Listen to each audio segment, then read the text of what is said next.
지금까지 우리는 에베소서를 묵상하면서 하나님께서 어둠 속에 있는 우리를 어떻게 부르셔서 또 자녀를 삼으셨고 또 서로 연합하여서 교회를 세우셨으며 또 교회인 우리가 어떻게 살아야 하는가에 대해서 말씀하셨습니다. 우리는 세상 속에서 교회로 부름을 받았다는 사실을 늘 기억하면서 세상 속에서 하나님의 사랑을 전하는 그 사명을 감당하는 그런 교회가 되어야 합니다. 그래서 사도 바울은 우리에게 세상에 살아갈 때에 이방인처럼 살아가지 말아라 라고 말씀했죠. 그래서 우리는 옛사람의 모습을 벗어버려야 하고 새 사람의 모습을 입어야 한다라고 말씀했습니다. 이제 오늘 본문은 그런즉이라는 말로 시작하고 있는데요. 즉 지금까지의 결론이다라는 그런 뜻입니다. 지난 시간에 우리는 잠자는 것에서 깨어나서 죽은 자들 가운데 일어나 빛을 비추는 삶을 살아야 한다라고 말씀을 드렸는데요. 그래서 오늘은 우리의 더러움과 이 연약함을 떨쳐버리고 죽은 자 가운데에서 일어나기 위해서 어떻게 해야 하는지를 살펴보도록 하겠습니다. 자, 이것을 설명하기 위해서 바울은 믿는 사람들이 그 삶의 시간을 어떻게 사용해야 하는가에 대해서 말씀하고 있습니다. 여러분 1분은 60초죠. 1시간은 60분이고요. 하루는 24시간입니다. 1년은 365일이고요. 이렇게 1년 1년 모여서 70년, 80년이 모이면 우리의 인생이 됩니다. 그렇다면 이러한 시간들 중에 우리가 소중히 여겨야 할 그런 시간은 과연 어떤 시간인가요? 여러분 1년입니까? 아니면 한 달입니까? 하루입니까? 아니면 1시간입니까? 아니면 1초입니까? 예전에 금성에서 이런 광고를 했죠. 순간의 선택이 몇 년을 좌우한다? 10년을 좌우합니다. 라고 하는 그런 광고가 있었습니다. 사실 이 말이 그렇게 틀린 말은 아닙니다. 왜냐하면 그 순간 1초 1초가 모여서 우리의 인생이 되기 때문이죠. 설교를 준비하면서 인터넷에서 시간에 대한 이야기를 좀 살펴보았는데요. 보다 보니까 시간은 잔액이 없다라는 이야기가 있었습니다. 그 이야기를 좀 들려드릴게요. 매일 여러분에게 86,400달러, 즉 우리 돈으로 하면 한 1억 정도가 되는 그런 거액을 입금해주는 은행이 있다라고 한번 상상해 보시길 바랍니다. 그런데 그 당일이 지나면 그 잔액은 하나도 남지를 않습니다. 하루가 지나고 쓰지 못하면 잔액은 다 없어져 버리는 것이죠. 자, 그렇다고 한다면 당신은 그 돈을 어떻게 하시겠습니까? 그 하루가 지나기 전에 은행에 가서 어떻게 해야 돼요? 그 돈을 다 찾으시겠죠. 시간은 우리에게 마치 이런 은행과도 같다는 것입니다. 매일 우리는 86,400초를 부여받고 있지만 그냥 버려져서 의미 없게 사용되어져 버릴 때가 많더라는 것이죠. 그러나 시간은 아까 말한 은행처럼 잔액이 없습니다. 더 많이 사용할 수도 없고 내일을 위해서 미리 저축해 둘 수도 없습니다. 그렇기 때문에 최대한 사용할 수 있을 만큼 최선을 다해서 우리가 주어진 시간을 사용해야 합니다. 오늘도 우리가 선물로 받은 이 86,400초의 시간, 여러분은 어떻게 사용하시겠습니까? 라고 하는 그런 이야기였습니다. 오늘 말씀을 통해서 하나님께서 우리에게 주신 이 소중한 시간, 이것을 귀하게 사용함으로 어두운 세상에 빛을 비추는 아름다운 교회, 그리고 아름다운 성도들 될 수 있기를 주님의 이름으로 축원합니다. 우리 첫 번째 같이 읽겠습니다. 세월을 사는 것이 참되게 세월을 사는 것입니다. 우리 15절 말씀 같이 읽겠습니다.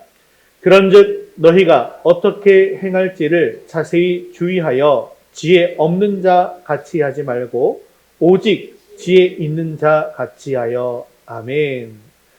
우리가 앞에서 살펴봤던 8절에서 14절까지는 어둠에 속한 자와 빛에 속한 자를 또 대비했고요.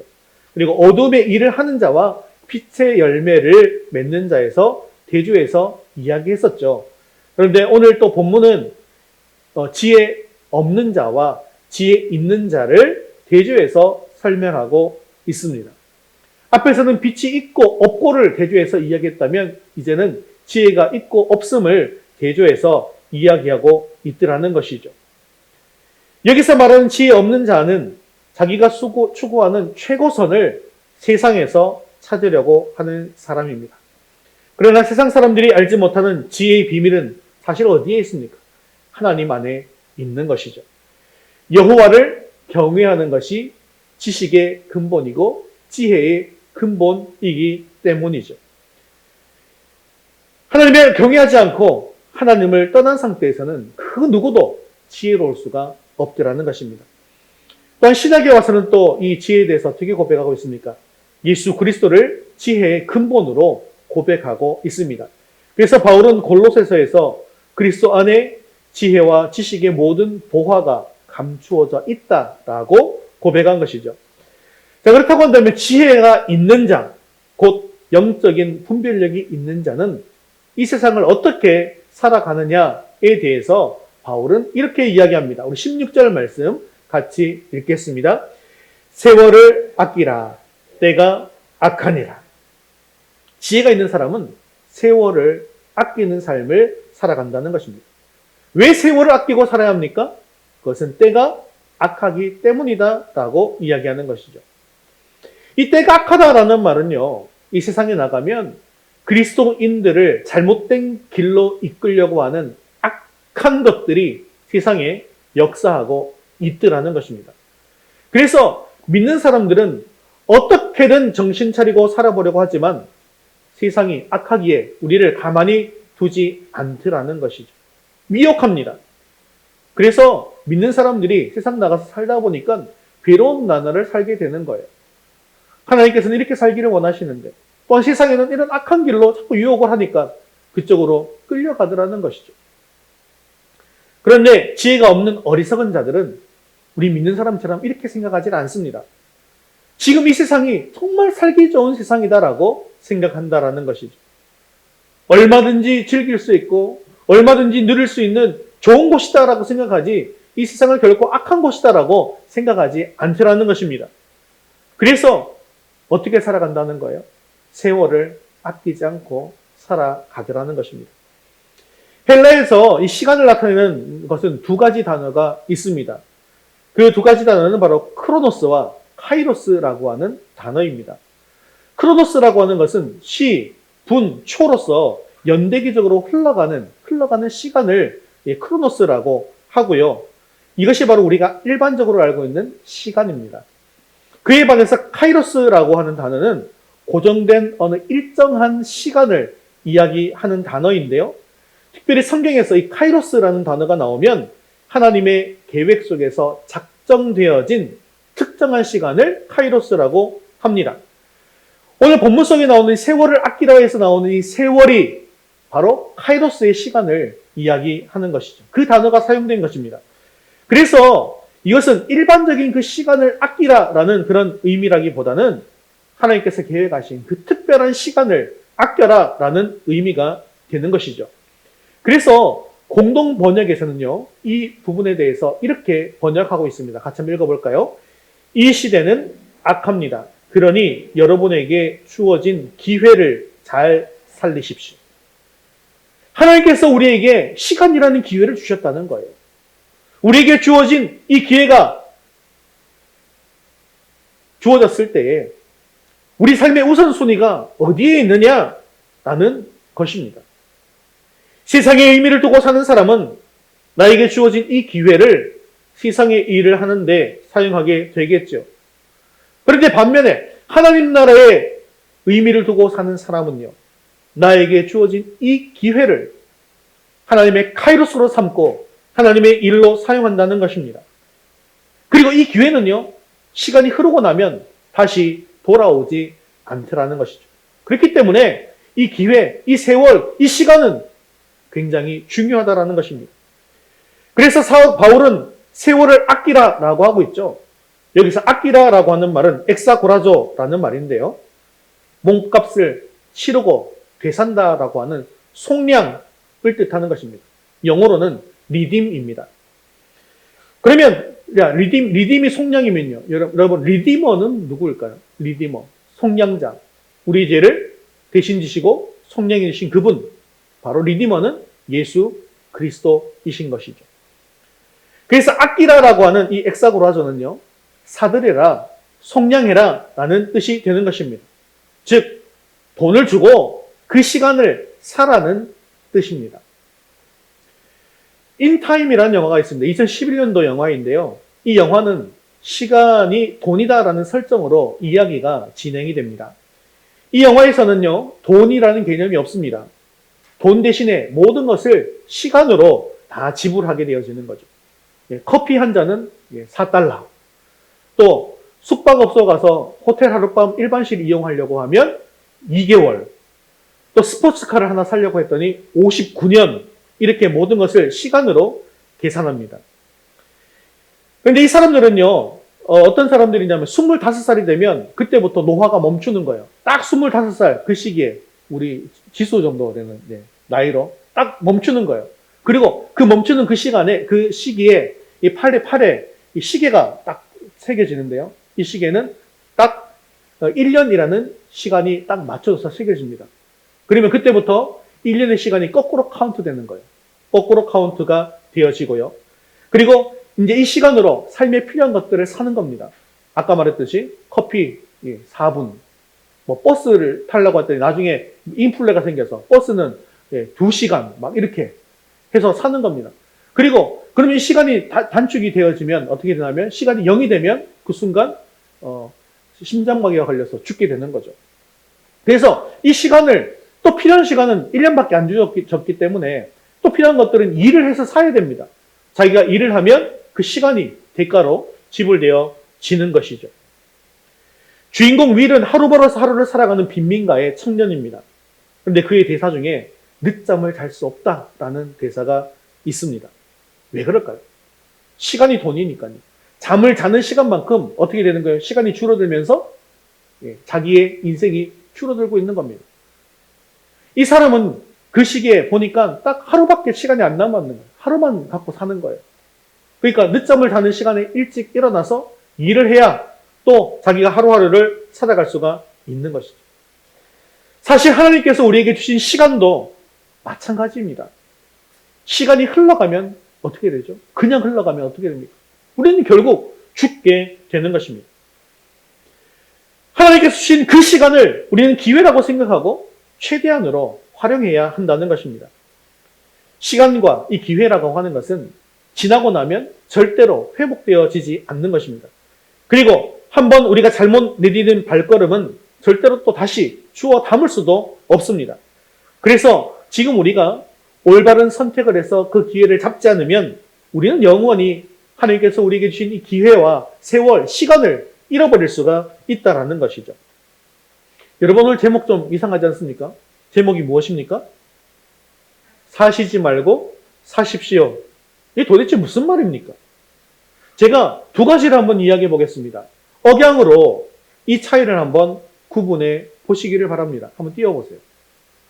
여러분은 세월을 사는 사람이 되시기 바랍니다. 여러분은 세월을 사는 사람이 되시기 바랍니다. 이게 무슨 뜻입니까? 똑같은 사는이다 보니까 억양으로 또는 뒤에 있는 영어 단어로 구분할 수가 있는 것이죠. 첫 번째, 세월을 사는 사람이라고 하는 것은요, 이 세월을 값을 치르고, 리딤이라고 했잖아요. 값을 치르고 속량해서 사는 사람을 뜻하는 것이고요. 두 번째, 이 세월을 사는 사람은요, 그냥 살아가는 것을 의미하는 것입니다. 우리말로 똑같이 사는 사람인데 완전히 다른 뜻을 가지고 있는 것이죠. 사는 사람이다라고 하는 것은요, 죽음의 인생 카운트가 그냥 0을 향해서 가고 있는 그런 사람인 거예요.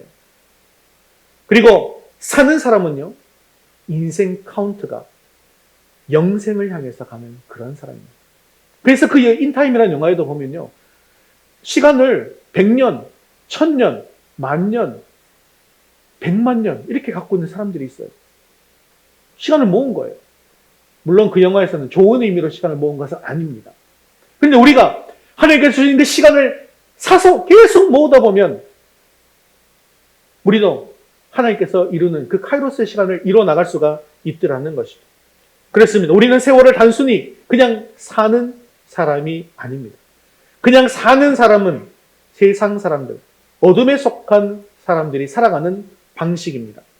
성도가 만일 세상을 단순히 사는 존재라고 생각한다면 그것은 결코 참되게 사는 것이 아니라는 것을 기억하셔야 합니다. 그것은 오히려 사는 것이 아니라 시간이 흘러가면서 죽어가고 있는 것이죠. 바울은 세월을 아끼라고 했지만 그것은 세월을 아끼는 것이 아니라 세월을 죽이고 있는 것입니다. 그렇다면 우리는 어떤 사람이 되어야 하나요? 우리는 세월을 사서 주님의 뜻대로 사는 사람이 되어야 한다는 것입니다.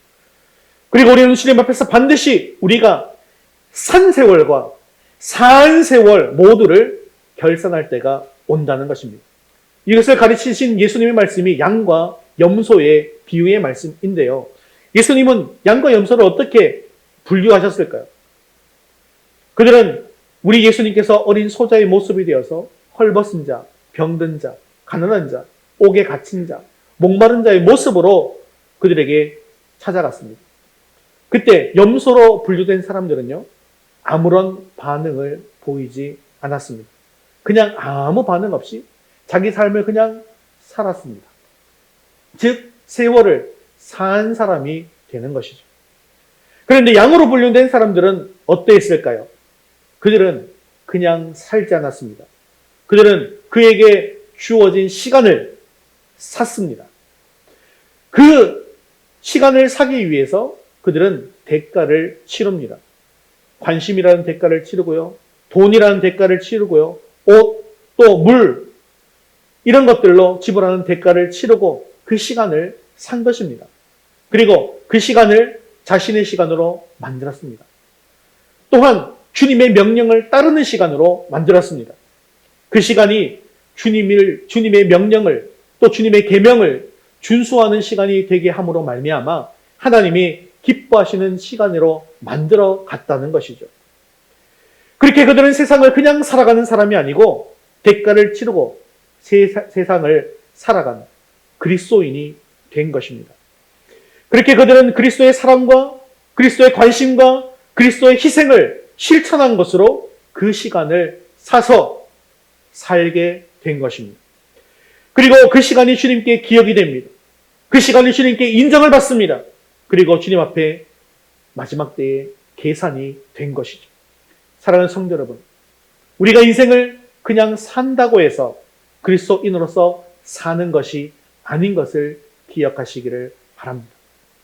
그리스도의 가치관, 그리스도의 사랑과 인격과 희생과 그리스도의 심장으로 세월을 사게 될 때 정말 그 인생을 그리스도인으로서 참되게 사는 것이 되어지는 것입니다. 우리에게 주어진 시간을 세상 일에만 몰두하며 주님 보시기에 가치 없는 허송세월을 하지 마시고 그 시간을 살 수 있기를 바랍니다. 그래서 다음 주간에 있을 고난 주간에는 제가 뭐 하겠다고 했습니까? 미디어 금식을 하겠다라고 말씀을 드렸죠. 미디어에 허비하고 있는 우리의 시간을 사보려고 합니다. 이 고난 주간 한 주간 동안은 우리의 시간을 허비하게 만드는 각종 드라마나 영화나 소설이나 뉴스나 인터넷, 게임 이런 것들을 완전히 끊어내버리는 미디어 금식을 하는 것입니다. 이 모든 것들이 그냥 세월을 흘러보내는 것이에요. 그렇기 때문에 완전히 끊어버리자는 것이죠. 자, 이것이 바로 첫 번째 실천 과제였던 미디어 금식의 과제였고요. 두 번째 과제는 주님을 기억하게 하는 컨텐츠들을 가려서 먹자는 운동입니다. 주님의 고난과 사랑을 기억하면서 성경 말씀을 읽고 묵상하고 기도하고 경건세적을 읽는 것입니다. 또한 영화를 보더라도 주님의 고난에 관련된 그런 영화, 부활이나 아니면 기독교 세계관을 담고 있는 그런 영화들을 보자는 것입니다. 이것이 바로 우리의 시간을 사는 것이죠. 우리 손에서 스마트폰을 내려놓고 또 TV를 내려놓고 컴퓨터를 내려놓는 것 사실 쉬운 일은 아닙니다. 하지만 내 죄를 대신 사신, 리디밍 하신 주님의 피와 고난을 생각하시면서 우리는 그 시간을 사시기 바랍니다. 아까 영화 이야기 기억나시죠? 일반 미디어를 보는 것은 우리의 인생을 그냥 단축시키는 것입니다. 근데 주님을 기억하게 하는 콘텐츠는 우리 시간을 늘려주게 한다라는 것으로 한번 생각해 보시기를 바랍니다.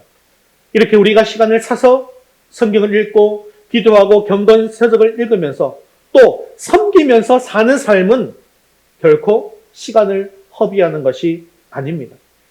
왜냐하면 그때 우리에게 하나님의 지혜가 주어지고 영적인 분별력이 세워지는 것이죠. 그것이 바로 세월을 아끼는 길이 되기 때문입니다. 제가 예전에는 고난주간 묵상집 같은 것들을 자료로 여러분들에게 제공을 해드렸습니다. 그런데 이번에는 고난주간 자료를 따로 제공하지 않도록 하겠습니다. 유인물 이런 거 제공 안 하겠습니다. 그 대신에 주님께서 주신 시간과 이 기회를 내가 산다는 그런 마음을 한번 가져보십시오. 내가 이것을 산다라는 마음을 가지시고 이번 주간에 준비를 하시는 거예요. 어떻게 준비하냐면 기독교 서점에 가셔도 좋고 물론 인터넷 서점에서 구매하셔도 좋습니다. 주님의 삶에 대한 것들을 한번 내가 이 부분을 좀 알고 싶다라는 것들을 책을 한번 구매하시는 것. 이번 주에 그 다음 주에는 고난주간에 내가 할 거를 미리 구매하는 겁니다. 한 권을 구매하셔도 좋고요. 내가 이번에는 좀 더 많은 시간을 사겠다라고 생각하시면서 2권, 3권을 구매하셔도 좋습니다. 그리고 예전에 계속하고 있던 성경 읽기, 요한복음 성경 읽기 그 부분은 계속해서 제가 제공해 드리겠습니다. 인터넷으로, 유튜브로 볼 수 있도록. 그래서 유튜브를 들어간다고 해서 만약에 그걸 본다고 해서 요한복음 보다가 다른 컨텐츠는 보시면 안 돼요. 요한복음만 보시고 딱 끊으셔야 합니다. 가려먹기. 그것을 해야 된다는 것이. 이렇게 미디어 금식을 하면서 주님께서 주신 시간을 사시고 또한 사시기를 바랍니다. 이 어둡고 악한 세상 속에서 세월을 사심으로 말미암아 하나님께서 주시는 지혜와 영적 분별력을 얻어서 주님께서 기뻐하시는 삶을 사시는 저와 여러분 되시기를 주님의 이름으로 축원합니다. 두 번째 같이 읽겠습니다. 주의 뜻이 무엇인가 이해하십시오. 17절 말씀 함께 읽겠습니다. 그러므로 어리석은 자가 되지 말고 오직 주의 뜻이 무엇인가 이해하라. 아멘. 자, 17절은요. 어리석은 자와 주의 뜻을 이해하는 자를 대조하고 있죠. 이렇게 어리석은 자와 주의 뜻을 이해하는 자를 대조시킨 데는 이유가 있습니다. 왜냐하면 주의 뜻을 알지 못하고 행동하는 그 사람이 바로 어떤 사람이다? 어리석은 사람이기 때문인 것이죠. 주님의 뜻을 알지 못하면 결국 어리석은 삶을 살아갈 수밖에 없습니다. 그래서 어리석은 자가 되지 말고 주의 뜻을 이해하는 자가 되라라고 말씀하고 있는 것입니다. 1896년에 발간된 아주 유명한 책이 있습니다. 여러분도 제목만 들으면 다 아시는 책이에요. 예수님이라면 어떻게 하실까라는 책입니다. 이번 고난주간에 그 책을 구매하셔서 읽는 것도 좋을 것 같습니다. 이 책을 쓰신 찰스 셸던 목사님은 당시 기독교인들이 썬데이 크리스천이 되는, 즉 명목상의 크리스천, 주일에는 교회에 나와서 거룩한 그리스도인 것처럼 살아가는데 월화수목금토는요 그냥 아무 그리스도인 것과 전혀 상관없이 살아가더라는 것이죠. 그렇게 사는 것에 대해서 안타까움을 느끼셨습니다. 그래서 그리스도인들이 살아가면서 살아가는 그 삶 속에서 늘 하나하나 질문을 던지는 거예요. 예수님이라면 어떻게 하실까? 왜냐하면 예수님은 살아가는 그 순간순간 한순간 모두를 크로노스의 시간을 사신 것이 아니라 카이로스의 시간을 사셨기 때문이죠. 그래서 그 질문을 내가 하고 그에 대한 대답대로 살아야 한다는 것을 강조하기 위해서 이 책을 쓴 것입니다. 이 책의 원래 제목은 In His Steps입니다. 그 뜻이 뭘까요? 그의 발자취를 따라 살아가는 삶이 무엇인가? 라는 그런 뜻인 것이죠. 즉 행동 없는 믿음에서 벗어나서 사망에서 생명으로, 어둠에서 빛으로 옮겨진 그리스도인답게 진정으로 예수님의 발자취를 따르는 변화가 일어나기를 바라는 그런 마음으로 이 책을 쓴 것입니다. 이 책은 1896년에 쓰여졌지만요. 책이 발간되고 100년 후에 다시 읽히게 되어지는 충격적인 사건이 발생하게 됩니다. 1999년 4월 20일, 이날은 히틀러의 생일이었는데요. 미국의 한 고등학생, 남학생들이 히틀러를 기쁘게 하기 위해서 총기를 들고 학교로 들어가서 난사하는 사건이 발생하게 되어집니다. 그들은 총기를 난사하면서 도서관으로 들어갔어요. 그런데 그때 캐시 버넬이라는 여학생이 도서관 한 곳에서 기도하고 있는 모습을 발견합니다. 그래서 이 여학생을 끌어내려요. 그리고 머리에 총을 들이대면서 이렇게 묻습니다. 너는 하나님을 믿느냐? 그러면서 하나님을 믿는다고 대답하면 머리에 총을 쏘겠다라고 위협합니다.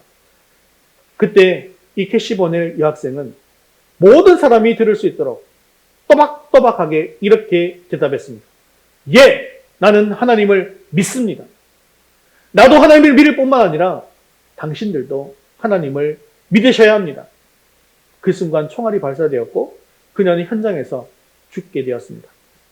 이 사건이 발생하자 미국이 발칵 뒤집어졌어요. 이 여학생의 순교적인 이 믿음을 통해서 미국인들의 그 가슴 속에 믿음의 각성이 일어나게 되고 신앙의 회복이 일어나게 된 것입니다. 그러면서 그들이 이 가슴에 배지를 하나 달고 다니기 시작했는데요. 그 배지는 WWJD라고 하는 그 배지였습니다. 이니셜인데요. 이게 뭐냐 하면 What would Jesus do? 즉 예수님이라면 어떻게 하실까라는 것이었습니다. 그러면서 학생들은 국기 계양대 앞에서 학교의 회복과 부흥을 위해서 기도하는 모임을 만들었습니다. 이렇게 시작된 기도 모임이 전 세계적으로 번져나가서 기도 운동이 되었고 예수님이라면 어떻게 하실까 하면서 예수님의 발자취를 따르는 거룩한 운동이 되었습니다. 이 여학생이 이 죽음 앞에서도 두려워하지 않고 믿음을 지키고 복음을 전한 것은 과연 무엇 때문이었을까요? 그 여학생이 그런 삶을 산 것은요, 주의 뜻이 무엇인지를 분명하게 이해하는 삶을 살았기 때문입니다. 그래서 지금 이 순간에, 이 찰나의 이 순간에 주님께서 원하시는 삶이 무엇인지를 그들에게 분명하게 삶으로 보여준 것입니다.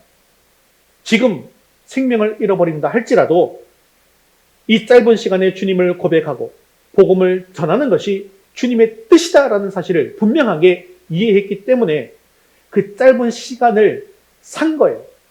그래서 행동으로 옮김으로 그 짧은 시간이 그때가 어떤 시간이 되겠다는 거예요?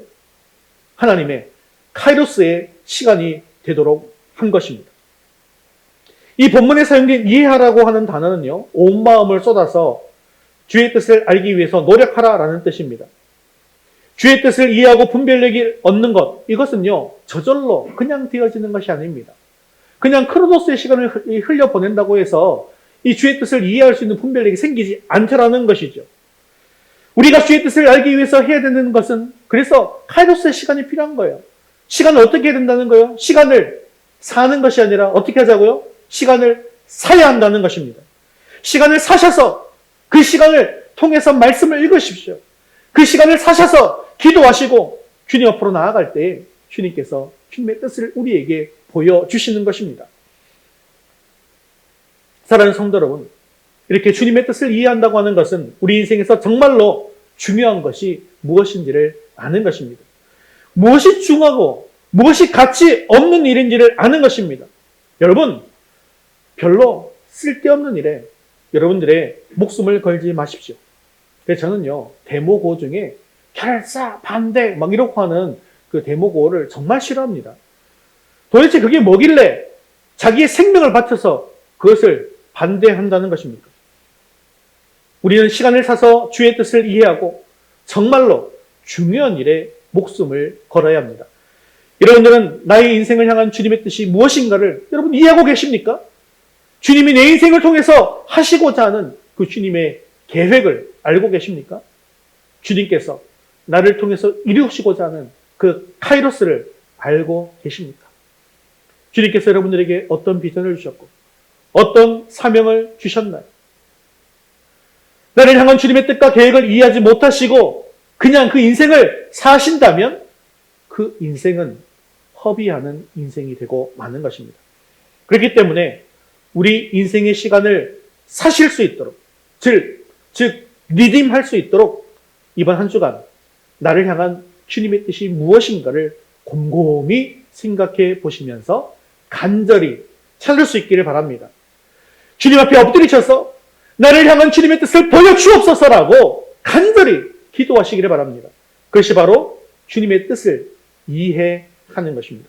그래서 나를 향한 주님의 뜻대로 주님께서 원하시는 삶을 사서 주님이 원하시는 삶을 살고 주님께서 원하시는 열매를 드리는 저와 여러분 되시기를 주님의 이름으로 축원합니다. 우리 세 번째 같이 읽겠습니다. 성령의 충만을 받으십시오. 18절 읽겠습니다.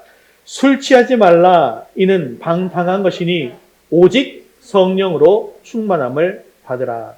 자, 본문은 술 취하는 것과 성령으로 충만하는 것을 대조하고 있습니다. 바울은 왜 하필 술 취하는 것과 성령 충만을 대조하고 있을까요? 그것은 술을 마시는 이유와 성령 충만을 받아야만 하는 이유를 비교해 보면 알 수 있을 것 같습니다. 당시 이방인들은 감정적으로 기쁨을 얻기 위해서 술을 마셨고 또 반대로 근심에서 해방받기 위해서 또 술을 마셨습니다. 또한 신들과 깊은 교제를 나누고 신비한 지식을 얻기 위해서도 술에 취했다고 합니다. 당시 헬라에는요, 술의 신인 디오니소스, 즉 바커스의 제사가 행해졌는데요. 그 제사에는 현란한 춤과 노래, 또 술, 활락 이런 것들이 동반되었습니다. 그리고 그 제사가 절정을 이루면서 사람들은 황홀경에 들어가게 된 것이죠. 이런 사회적, 종교적 배경이 매우 익숙해져 있는 에베소 교인들이었기 때문에 진정으로 하나님과 교제하고 영안의 평안을 얻고 기쁨을 얻는 길은 술 취하는 것이 아니라고 이야기하는 거예요. 이들이 술을 마시면서 예전 습관대로 하나님과 만나려고 하는 그런 일들이 있었다라는 것이죠. 그래서 술 취하는 것이 아니라 성령의 충만함을 받는 것이다라고 바울은 가르치고 있는 것입니다. 여러분, 세상 사람들이 술을 왜 마십니까? 첫째는 자기의 만족과 즐거움을 위해서 술을 마시죠. 둘째는 어떻습니까? 세상의 고통과 근심을 잊는 수단으로 술을 마십니다. 즉, 기쁠 때도 술을 마시고 반대로 슬플 때도 술을 마시더라는 겁니다. 기쁨은 기쁨을 더해주려고 술을 마시고 슬픔은 또 고통은 덜기 위해서 술을 마신다는 것입니다. 바로 이 점이 성령의 충만을 받는 것과 비교가 되는 것입니다. 세상 사람들은 육체의 만족을 위해서 술을 마십니다. 하지만 그리스도인들은요, 영혼의 만족을 위해서 성령 충만을 받아야 한다는 것이죠. 그래서 세상 사람들은 고통과 슬픔을 이기기 위해서 술을 마십니다. 하지만 그리스도인은 고통과 이 괴로움을 이길 뿐만 아니라 세상도 이기기 위해서 성령의 충만함을 받아야 하는 것입니다. 그런데요, 참 안타깝게도 술을 좋아하는 어떤 성도님들은 오늘 이 구절을 통해서 마음의 위안을 얻고 힘을 얻는다고 합니다. 이게 뭘까요? 왜냐하면 술을 마시긴 하지만 취하지만 않으면 되는 것 아니냐라고 말씀한다는 것이죠. 그런데 그렇지 않습니다. 특별히 한국 교회 안에서 기호식품 중에 금하고 있는 두 가지가 있죠. 그게 뭡니까? 술과 담배입니다. 이것은 한국 초대교회 때부터 금지하기로 결정하고 지금까지 지켜오고 있는 전통입니다. 물론 우리가 예전에도 배운 것처럼 전통이 다 옳은 것은 아니에요. 예수님 시대의 바리새인들이 전통이라고 지켜왔던 것들이 하나님의 뜻에 맞지 않는 것들이 참 많이 있지 않았습니까? 그처럼 비성경적이고 교회를 해롭게 하는 전통이다라고 하면 그 전통은 깨져야 합니다. 하지만 술을 금지하는 결정은 결코 비성경적인 것도 아니고 교회를 해롭게 하지도 않는 것이죠. 그렇다고 하면 술에 대한 이야기는 오늘 본문 이 말씀밖에 없는 걸까요? 그렇지 않습니다. 술에 대한 다른 성경 말씀은 잠언 23장 31절 말씀에도 나오고 있는 것을 볼 수가 있는데 같이 한번 읽겠습니다. 포도주는 붉고 잔에서 번쩍이며 순하게 내려가나니 너는 그것을 보지도 말지어다. 이 잠언에는 뭐라고 되어 있습니까? 마시지 않을 뿐만 아니라 보지도 말지어다라고 하고 있습니다. 그렇기 때문에 우리는 술 취하지 말라라는 말로 핑계하지 말고 아예 술을 마시지 말아야 한다는 것이죠. 그런데 오늘 본문에 보시면 술 취하지 말라고 하는 그런 원인이 분명하게 나타나 있습니다. 술 취하는 삶은 방탕한 삶이라는 것이죠. 술에 취한다는 것은 단순히 그 자체에만 문제가 있는 것이 아니라 그로 인해서 방탕한 삶을 살게 된다는 거예요. 삶이 무절제해진다는 것입니다. 그것이 더욱더 큰 문제가 된다는 거예요. 본문에 방탕한 것이라고 하는 이 헬라어 단어는 누가복음 15장에서 탕자의 비유에 나온 허랑 방탕하여 라고 번역된 단어와 같은 단어입니다. 이것은 사람이 술에 취한 삶을 살게 되면 이성을 잃어버리고 충동적으로 행동할 뿐만 아니라 물질도 낭비하고 시간도 낭비하는 허랑방탕한 삶을 살게 된다는 뜻입니다. 그렇기 때문에 성도가 세월을 아끼고 지혜 있는 삶을 살기 위한 유일한 비결은 오직 성령 충만을 받는 데 있다라는 것이죠. 본문에 오직 성령 충만을 받아라 라고 하는 이 오직이라는 말은요, 대신에라는 뜻의 전치사입니다. 우리의 삶을 황폐하게 만들고 세월을 허비하게 만드는 술에 취하는 대신에 성령의 충만을 받으라는 말입니다. 이 말씀은 성령으로 충만한 삶을 살아서 술이 필요 없는 사람이 되라는 것입니다. 술과 성령은 동일하게 인간을 지배하려고 하는 그런 성격을 가지죠. 그래서 연약한 인간은 술의 힘을 빌어서 세상을 이기려고 합니다. 연약하지만 반대로 주님의 뜻을 이해하는 사람은요, 성령의 힘을 빌어서 세상을 이기려고 하는 것이죠. 사랑하는 성도 여러분, 여러분은 누구의 지배를 받고 싶습니까? 술입니까? 성령입니까? 여러분들은 성령의 충만함을 받아서 성령의 인도하심을 받으며 살아가시기를 바랍니다. 우리가 술에 취하면요, 자제력을 잃어버리고 방탕한 삶을 살아갑니다. 하지만 성령의 충만함을 받으면 인간의 욕심과 정욕을 이길 수 있는 힘을 얻게 되는 것입니다. 그래서 갈라디아에서 바울은 이렇게 이야기합니다. 5장 16절 말씀 같이 읽겠습니다. 내가 이르노니 너희는 성령을 따라 행하라. 그리하면 육체의 욕심을 이루지 아니하리라. 아멘. 자, 이제 이렇게 말씀드리니까 술 취하지 말라라는 명령은 저는 잘 지키고 있는데요. 네, 맞습니다. 우리는 술 취하지 말라는 명령을 잘 지키고 있습니다. 하지만요, 이거는 단순히 술의 문제가 아닙니다. 지금까지 여러분들에게 제가 첫 번째, 두 번째를 이야기하면서 무엇에 관련되어서 이 얘기를 말씀드렸습니까? 시간에 관련해서 말씀을 드렸죠. 그래서 이것은 단순히 술의 이야기가 아니라는 거예요.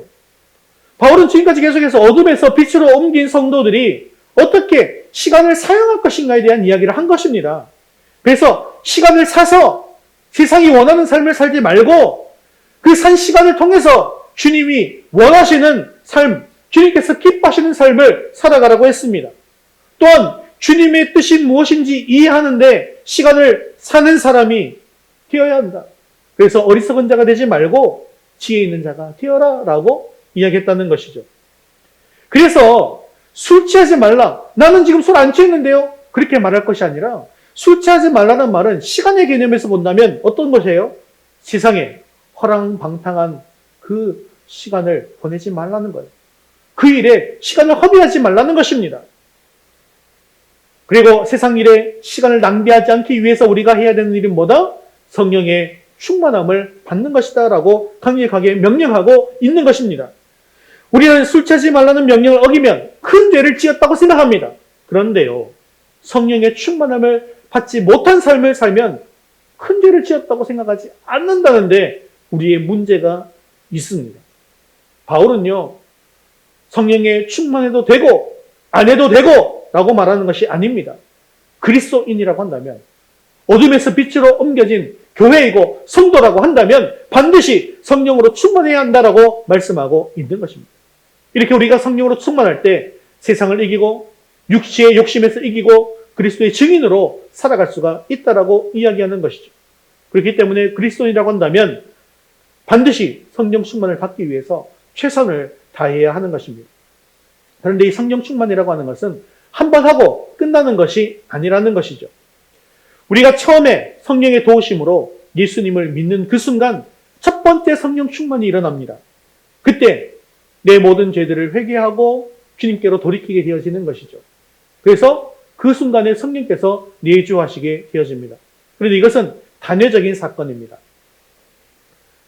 성령 세례 이후에 우리는 끊임없이 내 속에서 죄악된 자아가 드러납니다. 그러다 보니 성령의 뜻대로 행하지 못할 때가 너무나도 많다라는 것이죠. 그리고 내 안에 죄악된 자아가 행하고자 하는 대로 행하게 되면 어떻게 되는 거예요? 내 인생의 시간을 허비하게 되어지는 겁니다. 그리고 그냥 죽음을 향해서 그냥 사는 것입니다.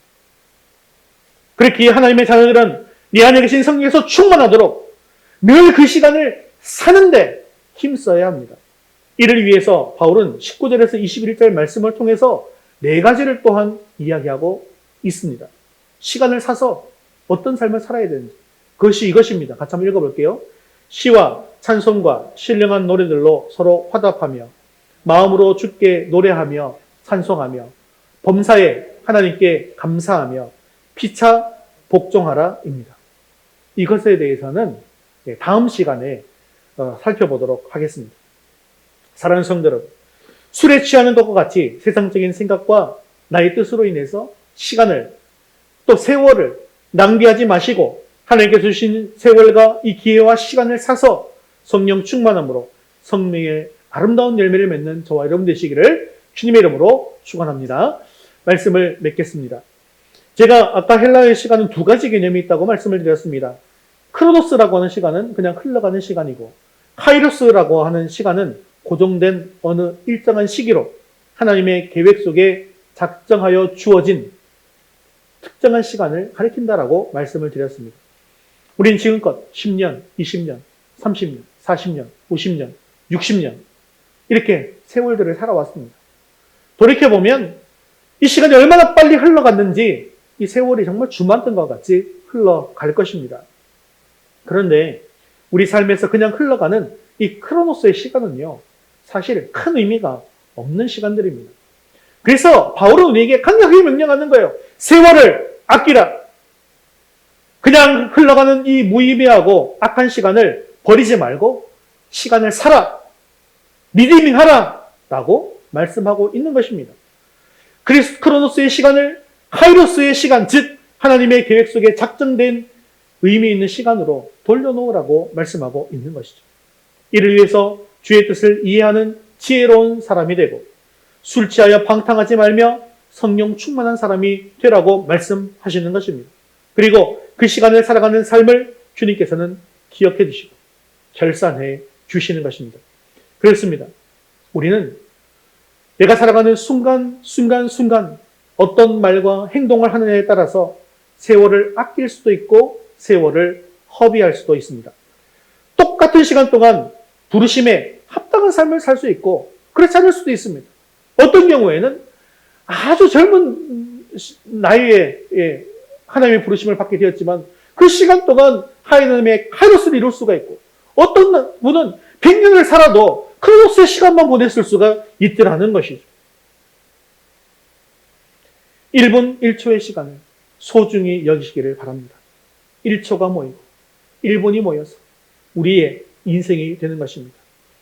물론 지금까지는 무익하고 방탕한 크로노스의 시간을 보내왔을 수도 있습니다. 하지만 우리의 그 시간 안에 주님께서 들어오시기만 합니다. 주님의 뜻이 우리의 인생에 들어오시면 앞으로 우리의 시간은 카이로스의 시간이 될 수 있습니다. 지금부터 나를 통해 이루어 가실 그 시간 1분 1초를 소중히 여기셔서 앞으로의 인생을 통해 놀라운 주님의 뜻이 이루어지기를 간절히 바랍니다. 사랑하는 성도 여러분, 그러므로 이제 우리는 그 시간을 사서 주님의 뜻을 이루어 갈 수 있기를 바랍니다. 성령 충만을 받아서 성령의 열매들이 주렁주렁 맺힐 수 있기를 바랍니다. 그래서 하나님을 기쁘시게 하고 주님의 뜻을 이루어가는 저와 여러분 되시기를 주님의 이름으로 축원합니다.